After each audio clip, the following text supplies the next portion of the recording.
Hello everyone, আসসালামু আলাইকুম। কেমন আছেন সবাই? আশা করি সবাই ভালো আছেন। আজকে হচ্ছে দুপুরে খাওয়ার জন্য শর্টকাট একটু রান্না করতেছি। আলু ভর্তা করলাম, আর হচ্ছে সাদা যে চাঁদা মাছটা ওইটা দিয়ে একটু করে টমেটো দিয়ে রসা করব। মরিচ মশলাগুলো তরকারির সাথে একটু আমি ভেজে নিচ্ছি।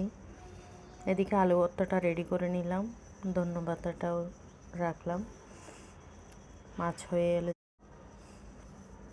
মাছ হয়ে এলে যেন ধন্যবাদটা দিয়ে দিতে পারি, এভাবে ধন্যবাদটা রেডি করে রাখলাম। আর এদিকে চাঁদা মাছটা দিয়ে দিলাম। এই মাছটা হচ্ছে ভেজে খাওয়ার মাছ, তাও হচ্ছে আজকে রান্না করতেছি শর্টকাট। ফ্রিজে বেশি নিচে হাত দিতে ইচ্ছা করতেছে না, ঠান্ডার দিন। সব কিছু মিলিয়ে উপরে যে প্যাকেটটা পেলাম সেটাই রান্না করতেছি। এই মাছটা রান্না করলে কেমন, আজকে ফার্স্ট টাইম রান্না করতেছি। রান্না প্রায় শেষ, এখন আমি ধন্যবাদটা দিয়ে দিলাম।